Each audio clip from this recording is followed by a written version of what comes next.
Kamala Harris a choisi un voyage en bus à travers la Géorgie pour sa première campagne après la convention démocrate, en commençant par une répétition de la fanfare du lycée où son colistier Tim Walz a parlé du travail joyeux de leur campagne. Je suis reconnaissant de faire partie d'une équipe qui a un très bon entraîneur. Et votre prochaine présidente des États-Unis, Kamala Harris. Et Mme Harris a fait l'éloge du leadership des jeunes Géorgiens. Votre génération, tout ce que vous représentez, tout ce que vous avez en jeu, c'est ce qui va propulser notre pays dans la prochaine ère de ce que vous pouvez faire et de ce que nous pouvons être. Le candidat républicain à la présidence, Donald Trump, a été en tête des sondages en Géorgie pendant la majeure partie de ce cycle électoral. Mais avec le retrait de Joe Biden de la course, la plupart des sondages montrent maintenant que Trump et Harris sont à égalité. Le colistier de Trump, J.D. Vance, était en Géorgie la semaine dernière.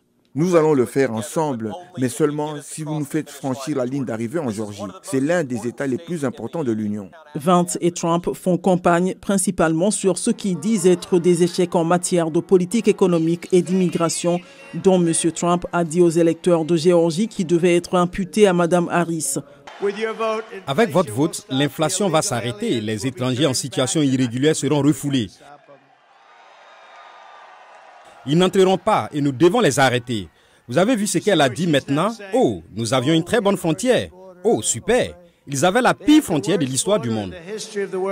L'obtention par Trump de votes républicains en Géorgie est compliquée par sa dénonciation répétée du populaire gouverneur républicain de l'État, Brian Kemp, qui a été élu il y a 2 ans malgré un défi primaire soutenu par Trump.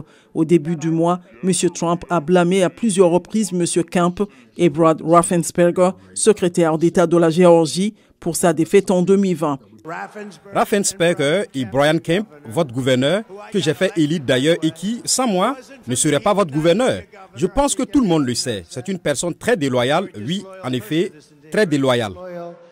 Alors que les sondages se resserrent en Géorgie, Trump a utilisé son site de médias sociaux la semaine dernière pour remercier Kemp pour toute son aide et son soutien en Géorgie. M. Kemp doit co-organiser une collecte de fonds pour M. Trump à Atlanta jeudi.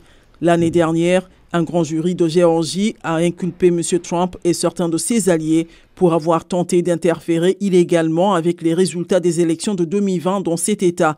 Cette semaine, les avocats de Donald Trump ont de nouveau demandé le rejet de ces accusations dans une affaire qui ne sera pas jugée avant le jour de l'élection. La commission électorale de l'État de Géorgie a approuvé lundi de nouvelles règles qui, selon les critiques, pourraient perturber la finalisation des résultats des élections de novembre dans l'État. 2 membres du Conseil ont voté contre le changement. Les 3 membres du Conseil qui l'ont adopté ont tous été nommément salués par Trump ce mois-ci comme, je cite, des pitbulls qui se battent pour l'honnêteté, la transparence et la victoire.